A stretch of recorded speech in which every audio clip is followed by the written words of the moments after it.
ഒരു കാലത്ത് പൊന്നു വിളയിച്ചിരുന്ന എൻ്റെ കൃഷിഭൂമിയാണ്. വർഷങ്ങൾക്ക് മുമ്പ് ഞങ്ങൾ കാർഷിക കുടുംബം. അപ്പോൾ കൃഷി നമ്മുടെ നിത്യവൃത്തി. അങ്ങനെ ഫാദറും മദറും ഞങ്ങളും മക്കളും ജോലിക്കാരും എല്ലാവരും കൂടി ആത്മാർത്ഥമായിട്ട് അധ്വാനിച്ചിരുന്ന കൃഷിഭൂമിയാണ്. വർഷങ്ങൾക്കിപ്പുറം ഞങ്ങളൊക്കെ ജോലി കിട്ടി പലയിടത്തുമായി. വന്ന് നോക്കാൻ സമയമില്ല, ദൂരെയാണ്.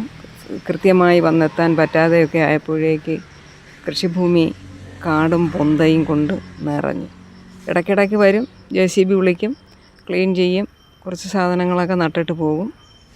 1-2 പ്രാവശ്യം ഇതൊക്കെ വളർന്നിട്ടുണ്ടാവും. പിന്നെ അത് കഴിയുമ്പം വീണ്ടും ഇതുപോലെ അങ്ങ് കാടും പൊന്തയും നിറഞ്ഞ് ആദ്യം നട്ടതും അറിയത്തില്ല. പിന്നെ ഇതിനകത്ത് ഇറങ്ങണമെങ്കിൽ JCB വിളിക്കണം. ഗേറ്റ് തുറക്കാൻ പറ്റാത്ത വിധം പൊന്തയാവും.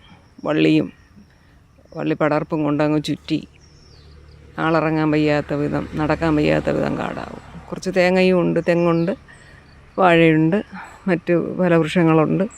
പക്ഷേ ഇതിനകത്ത് ഇറങ്ങാൻ പറ്റില്ല. അങ്ങനെ ഇന്നലെ ഞാൻ JCB വിളിച്ച് മൊത്തം കുറച്ച് ഭാഗം ക്ലീൻ ചെയ്തു. JCBയുടെ ടൈം വരെ നിന്ന് ക്ലീൻ ചെയ്തതിന് ശേഷമാണ് ഇതിനകത്ത് ഇറങ്ങി. ഇന്നും ജോലിക്കാരുണ്ട്. ഇന്ന് തെങ്ങിൻ്റെ മറ്റ് വൃക്ഷങ്ങളുടെയൊക്കെ മണ്ടയിൽ ചുറ്റിയ പൊന്തകൾ പറിച്ചു മാറ്റുന്ന, വള്ളിപ്പടർപ്പ് മാറ്റുന്ന ജോലിയാണ്. കാടും പടലും ഒക്കെ പറിച്ചെടുക്കുന്ന ജോലി ഇന്ന് നടക്കുകയാണ്. ഒരു കാലത്ത് 1000 തേങ്ങ വെട്ടിയിരുന്ന തെങ്ങുണ്ടായിരുന്ന പുരയിടമാണ്. തെങ്ങ് 10, 40, 50 തെങ്ങ ഉള്ളെങ്കിൽ 1000 തേങ്ങ വെട്ടുമായിരുന്നു. അന്നും 500 രൂപ, ഇന്ന് 10-20 തേങ്ങ കിട്ടും 500 രൂപ. അതായത് അതിലൊരു വ്യത്യാസം വന്നിട്ടില്ല, നഷ്ടവുമില്ല, ലാഭവുമില്ല. തെങ്ങെല്ലാം കൊന്ന തെങ്ങായി. പുതിയത് വെച്ചതൊന്നും രക്ഷപ്പെടുന്നില്ല. കാരണം കുറച്ച് കുരുത്ത് വരുമ്പോഴേ അതിൽ പൊന്ത കയറി നിറഞ്ഞു പോകും. യഥാസമയം ഞങ്ങൾക്ക് നോക്കാനും പറ്റുന്നില്ല.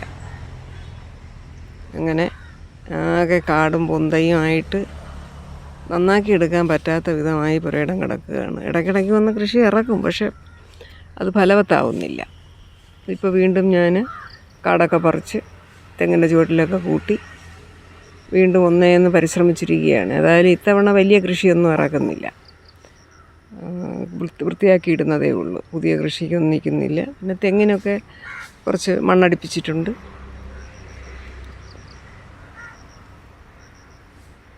ഏതായാലും നാടെത്തുമ്പോഴെങ്കിലും ഇതൊക്കെ നോക്കണമെന്നുണ്ട്. ഇതൊരു ഗൃഹാതുരത്വത്തിൻ്റെ ചരിത്രമാണ് പറയാനുള്ളത്. കുട്ടിക്കാലത്തൊക്കെ ഇവിടെ ഇഷ്ടംപോലെ കൃഷി ചെയ്തു, ഇഷ്ടംപോലെ വിളവെടുത്തു, ഇഷ്ടംപോലെ തേങ്ങ എടുത്തു. മരച്ചീനിയാണെങ്കിലും മറ്റ് കൃഷി വിഭവങ്ങളും പച്ചക്കറികളും ധാരാളം. അതുപോലെ നെൽകൃഷിയുള്ള വയലും ഉണ്ടായിരുന്നു.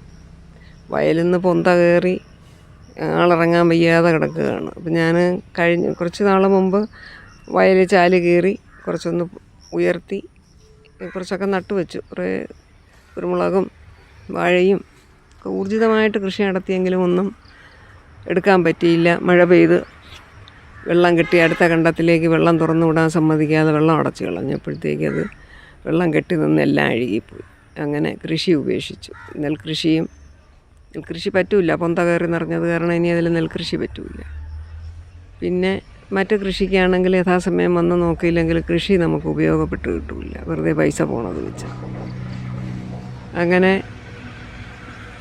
പിന്നെ ഇപ്പോൾ ഒരു 67 മൂട് തെങ്ങ് വെച്ചതിലൊരു 5-6 മൂട് തെങ്ങും തൈ മാത്രം മിച്ചമുണ്ട്. അതും ഓരോ പ്രാവശ്യവും JCB ഇറങ്ങി അതിൽ പോച്ച ചവിട്ടി കിടക്കുന്നതുകൊണ്ട് കാണത്തില്ല, വലിച്ചു കൊടുക്കും, തെങ്ങൊടിച്ചങ്ങ് പോകും. അങ്ങനെ നഷ്ടക്കച്ചവടമാണ് ഇപ്പോൾ കൃഷി എന്നെ സംബന്ധിച്ചിടത്തോളം. ഇതുപോലെ അങ്ങ് പൊന്ത, ഇത് എൻ്റെ മിനിയേച്ചർ രൂപമാണ്. ഇതൊന്നും ആയിരുന്നില്ല പൊന്ത, ഇതിനേക്കാളങ്ങ് പൊന്ത കയറും. പിന്നെ നോക്കാൻ നിൽക്കാൻ പറ്റില്ല. കുറേ ഔഷധ സസ്യങ്ങളും മറ്റ് ഓർണമെൻ്റൽ പ്ലാന്റ്സും എല്ലാം ഞാൻ ക്ലീൻ ചെയ്യുമ്പോൾ നട്ടുവയ്ക്കും.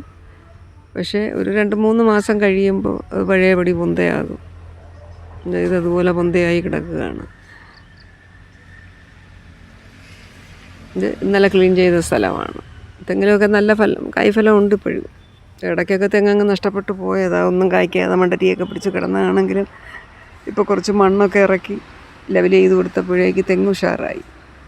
കൃഷിക്ക് വേണ്ട എല്ലാ സംവിധാനവും ഉണ്ട്. മോട്ടോർ പിടിപ്പിച്ചിട്ടുണ്ട്, വാട്ടർ ടാങ്കുണ്ട്, കിണറുണ്ട്, പൈപ്പ് ലൈൻസ് കൊടുത്തിട്ടുണ്ട്. പിന്നെ ഇപ്പോൾ ഇന്നലെയും കുറച്ച് തെങ്ങും തൈകൾ നട്ടുവെച്ചു.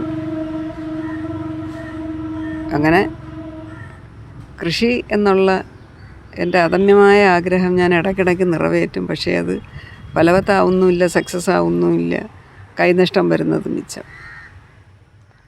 പിന്നെ ഇതിന് ഇടക്കാലത്ത് ഈ ഇത്രയും പുരയിടത്തിന് ഒരു ഫെൻസിങ് കൊടുത്തു, ടാറ്റ വൈറോണിൻ്റെ ഫെൻസിങ് കൊടുത്തു. ഒരു 4-5 ലക്ഷം രൂപയായി. ഇത് 80% പുരയിടമാണ്. പുരയിടവും വയലും കൂടെ 80%. അപ്പോൾ അതിൽ ടാറ്റ വൈറോണിൻ്റെ ഒരു ഫെൻസിങ് ഒക്കെ കൊടുത്തു. ഇപ്പോഴത്തെ പ്രശ്നമെന്ന് പറഞ്ഞാൽ ആ ഫെൻസിങ് നിറച്ച് ഈ പൊന്ത കാടും വള്ളിയും ചുറ്റിക്കിടക്കുകയാണ്. ഈ ഫെൻസിങ് എപ്പോൾ താഴെ വീഴണമെന്നറിഞ്ഞില്ല. അങ്ങനത്തെ ഒരു ധർമ്മസങ്കടമാണ് ഇപ്പോൾ ഫേസ് ചെയ്യുന്നത്. പിന്നെ ഇതിനകത്തൊരു മുളം കൂട്ടമുണ്ട്. ഒരു കുഞ്ഞു മുളം തൈ കൊണ്ട് നട്ടതാണ്. ഒരു കുഞ്ഞു തൈ, ഒരു ചെടിച്ചട്ടി ഒരു പാക്കറ്റിൽ വാങ്ങിച്ച് കൊണ്ടുവന്ന് 20 രൂപയോ മറ്റോ കൊടുത്ത് നട്ടതാണ്. അതിപ്പോൾ വലിയൊരു മുളം കൂട്ടമായി തന്നെ നിൽപ്പുണ്ട്. മുള തോട്ടയ്ക്കും അതുപോലെയൊക്കെ ഉള്ള മുളയാണ്, അല്ലാതെ വളരെ കനം വയ്ക്കുന്ന മുളയല്ലെന്നാണ് എനിക്ക് തോന്നുന്നത്. കാരണം ഇത്രയും 10 വർഷത്തിൽ കൂടുതലായെങ്കിലും അത്ര മാത്രമേ അതിന് വണ്ണം വെച്ചിട്ടുള്ളൂ. പിന്നെ ഉള്ളതെൻ്റെ വയലാണ്. ഇന്നിപ്പോൾ ഇവിടെ ജോലിക്കാർ വന്ന് ജോലി ചെയ്യുകയാണ്. ഇതേ തെങ്ങിൻ്റെ ചുറ്റുമൊക്കെ വൃത്തിയാക്കി അതിൽ കയറിയ പൊന്തയൊക്കെ പറിച്ചു മാറ്റി രക്ഷപ്പെടുത്താനുള്ള എല്ലാ പരിശ്രമവും ഞാൻ നടത്തുന്നുണ്ട്. പക്ഷേ നിരന്തര പരിചരണം ആവശ്യമുള്ള ഒന്നാണ് കൃഷി. അത് പറ്റുന്നില്ല, അതിൻ്റേതായ പോരായ്മകളുമുണ്ട്. ഏതായാലും എന്നാൽ കഴിയുന്ന പോലെയൊക്കെ ഞാൻ മണ്ണിനോടുള്ള എൻ്റെ അടുപ്പം കാത്തു സൂക്ഷിക്കാൻ പരിശ്രമിക്കുന്നുണ്ട്. എപ്പോഴെങ്കിലും ഒക്കെ അടുത്ത് വന്ന് നിൽക്കുമ്പോൾ, നാട്ടിൽ വരുമ്പോൾ നന്നാക്കിയിടാം എന്ന് പ്രതീക്ഷിക്കുന്നു. ഇതൊക്കെയാണ് കൃഷി വിശേഷങ്ങൾ. ഇത് കൃഷി ചെയ്യുന്നവർക്ക് ഇതിൻ്റെ അനുഭവം മനസ്സിലാവുമായിരിക്കും. ഒരു കാലത്ത് നമ്മൾ ആരോഗ്യമുള്ള സമയത്തോ അല്ലെങ്കിൽ നമ്മൾ കൃഷിഭൂമിയുടെ അടുത്തോ ഒക്കെ ഉള്ളപ്പോൾ നന്നായിട്ട് പരിചരിച്ചിട്ടിരുന്ന കൃഷിഭൂമികൾ പിൽക്കാലത്ത് ഒന്നുകിൽ നമ്മളടുത്തില്ല, അല്ലെങ്കിൽ നമുക്ക് അനാരോഗ്യം, നോക്കാൻ ആളില്ല, കൊണ്ടുപോകാൻ ആളില്ല. പിന്നെ കൃഷി ലാഭമില്ല. കൃഷി ചെയ്ത് എടുത്ത് നമുക്കത് വേണ്ട വിധം പരിചരിച്ച് ക്യാഷാക്കി എടുത്താലല്ലേ അത് ഉപയോഗപ്പെടും. അതിന് പറ്റാത്ത എല്ലാ പേർക്കും ഈ എൻ്റെ ധർമ്മസങ്കടം മനസ്സിലാവും, ഞാൻ എന്തുകൊണ്ടാണ് ഈ വീഡിയോ ചെയ്യുന്നതെന്നുള്ളത്. ഏതായാലും ഞാൻ ഒരാൾ മാത്രമല്ല, ഈ കൃഷി ചെയ്തിരുന്ന ഒരുപാട് പേര് ഇപ്പോൾ കൃഷി ചെയ്യാൻ പറ്റാത്തവർ ഈ അനുഭവത്തിലാണെന്ന് ഞാൻ മനസ്സിലാക്കുന്നു. അതുകൊണ്ട് തന്നെ കൃഷിഭൂമിയെല്ലാം ഇപ്പം പൊന്ത വളർന്ന് കിടക്കുന്നു. പിന്നെ സമാധാനിക്കാം. ഈ പൊന്തയും കാടും പച്ചപ്പാണല്ലോ, ഗ്രീനറിയായി ഭംഗിയായി. ഇതാണ് എൻ്റെ വയൽ. ഇത് 28 സെൻറ്റ് 30 സെൻറ്റ് വയലാണ്. ഇത് പൊന്ത കയറി കാട് കയറി കിടന്നത് ഒന്നും ചെയ്യാൻ വയ്യ, ഇറങ്ങാനും ഒക്കില്ലായിരുന്നു. അങ്ങനെ ഞാൻ JCBക്ക് ഒന്ന് ക്ലീൻ ചെയ്യാൻ നോക്കിയിട്ട് നാട്ടുകാർ സമ്മതിക്കത്തില്ല, മണ്ണിട്ട് നകത്തുന്നെന്നും പറഞ്ഞ് പ്രശ്നം ഉണ്ടാക്കി. അവസാനം എത്രയോ ദിവസം, ഒരു 1 ലക്ഷം രൂപയെങ്കിലും ആയിട്ടുണ്ട്. ഇതിനകത്ത് ഞാൻ പണ കോരി, ചാലുകോരി, ഉയർത്തി എന്തെങ്കിലുമൊക്കെ നടാം. വാഴ നട്ടു, കുരുമുളക് നട്ടു, മുരിങ്ങ നട്ട്, അങ്ങനെ നടാവുന്ന കൊച്ചു കൊച്ചു വൃക്ഷങ്ങളും തൈകളും ടെമ്പററി ആയിട്ടുള്ളതെല്ലാം നട്ടു. ഇപ്പോൾ ഒന്നുമില്ല, കുറച്ച് അക്കേഷ്യ മാത്രം കുരുത്ത് നിൽപ്പുണ്ട്. പിന്നെ എന്തെങ്കിലും ആകട്ടെ, ഞാൻ എൻ്റെ ധർമ്മമൊക്കെ ചെയ്യുന്നുണ്ട്. എൻ്റെ കൃഷി എന്നും പറഞ്ഞ് തന്നെ ഞാനത് ആത്മാർത്ഥമായിട്ട് കൈകാര്യം ചെയ്യുന്നുണ്ട്. വന്നെത്തുമ്പോഴൊക്കെ കൃഷിഭൂമി കാര്യമായിട്ട് നോക്കുന്നുണ്ട്. പക്ഷേ സക്സസ് ആക്കിയെടുക്കാൻ നിരന്തര പരിചരണം ഇല്ലാത്തത് കൊണ്ട് അതിങ്ങനെ നാശോന്മുഖമായി നശിച്ചു വാരി കിടക്കുന്നു. പക്ഷെ എന്നാലും ഈ ദയനീയ അവസ്ഥ കാണുമ്പോൾ ഒരു സങ്കടമാണ്. ഇതിനകത്തൊന്നും ഇറങ്ങി നടക്കാനോ ഒന്നും പറ്റില്ല.